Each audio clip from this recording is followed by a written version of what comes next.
ये कहानी है उस औरत की जो रानी थी भी और योद्धा भी, जिसने कहा था मैं अपनी झांसी नहीं दूंगी, और वाकई उसने दी भी नहीं। 1828 काशी की पवित्र भूमि पर जन्मी एक नन्ही बच्ची मणिकर्णिका, जिसे पूरा देश प्यार से मनु बुलाता था। घुड़सवारी हो, तलवारबाजी हो या युद्ध कौशल, मनु ने बचपन से ही अपने अंदर एक सैनिक को जगा लिया था। साल 1842 मनु झांसी के महाराजा गंगाधर राव की रानी बनी और उनका नाम पड़ा लक्ष्मीबाई। लेकिन किस्मत को कुछ और ही मंजूर था। राजा को खोने के बाद रानी अकेली रह गई, लेकिन हिम्मत वो पहले से ज्यादा प्रबल थी।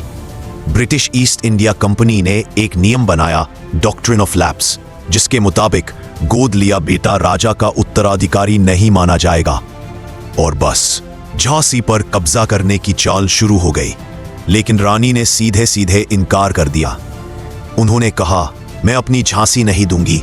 रानी ने किले के हर पहरेदार को, हर नागरिक को प्रशिक्षित किया, और जैसे ही 1857 के विद्रोह की आग फैली, झांसी बन गई एक किला, एक सेना, एक ज्वालामुखी मार्च।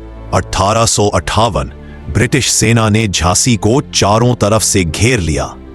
तोपों की आग, धूल का तूफान, और बीच में रानी लक्ष्मीबाई, 2 तलवारें, एक घोड़ा बादल, और आंखों में सिर्फ एक सपना, स्वतंत्रता। किला टूट रहा था, लेकिन रानी नहीं, बादल पर अपने बेटे को बांधकर उन्होंने किले की सबसे ऊंची दीवार से छलांग लगाई और इतिहास की सबसे साहसी एस्केप कर दिखाया।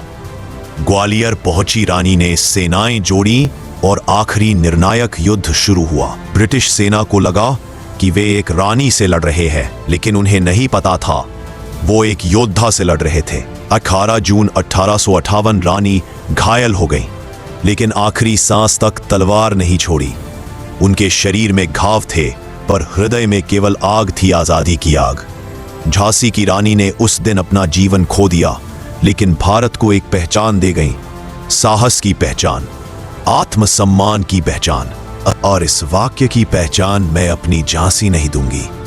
आज भी जब भी कोई अन्याय के विरुद्ध खड़ा होता है, तो इतिहास की किताबें नहीं, रानी लक्ष्मीबाई की आत्मा बोलती है।